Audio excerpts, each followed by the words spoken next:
Audiobooks for Everyone presents The Picture of Dorian Gray by Oscar Wilde. Full book summary. The novel opens in the lavish studio of Basil Hallward, an artist who has just completed his masterpiece, a portrait of a stunningly beautiful young man named Dorian Gray. Basil is infatuated with Dorian's physical perfection and believes the young man inspires him to create art of true beauty. While Basil paints, his witty and decadent friend Lord Henry Wotton arrives. Lord Henry espouses a philosophy of hedonism, claiming that pleasure, youth, and beauty are the only things worth pursuing in life. Dorian, innocent and impressionable, is captivated by Lord Henry's worldview. When the portrait is finished and he sees his own beauty captured on canvas, he panics at the thought of growing old while the portrait stays beautiful. In a moment of passionate longing, Dorian makes a wish that he could remain young forever, and the portrait would bear the marks of age and experience instead. Soon after, Dorian falls in love with a young actress named Sybil Vane. He is enchanted by her performances and believes she embodies ideal beauty. But when Sybil falls in love with Dorian, she loses her passion for acting and gives a terrible performance. Humiliated and disillusioned, Dorian coldly breaks off the relationship. Heartbroken, Sybil dies by suicide.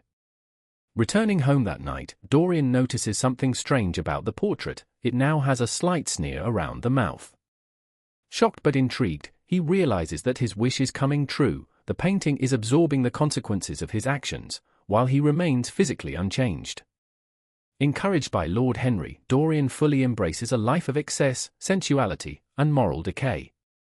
Over the next 18 years, he becomes notorious in society for his scandalous behavior and mysterious influence.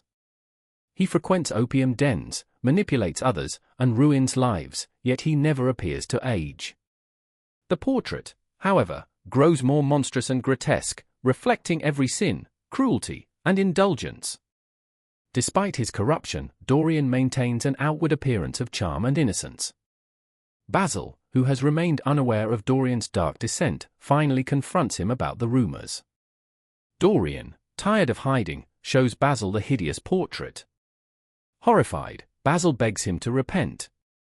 Instead, Dorian murders Basil in a fit of rage and blackmails a former friend, Alan Campbell, into disposing of the body. As Dorian spirals deeper into guilt and paranoia, he is haunted by the sight of the painting, which he hides under a locked cover in his attic. One night, he visits an opium den and encounters James Vane, Sybil's brother, who has sworn revenge for his sister's death. James tries to kill Dorian, but Dorian convinces him he's too young to be the man responsible. James lets him go, but later realizes the truth. James stalks Dorian but is accidentally killed during a hunting accident. Relieved but shaken, Dorian tries to be good by sparing a young woman he was toying with.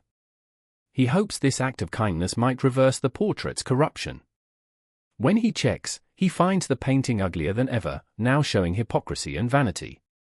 Realizing he can never escape the truth of his soul, Dorian takes the knife he used to kill Basil and stabs the portrait, hoping to destroy the evidence of his sins. The servants hear a cry and crash from the attic. When they enter, they find a dead, hideously aged man lying on the floor, stabbed through the heart. The portrait, once again beautiful and pure, sits beside him. Only through his death is the balance restored.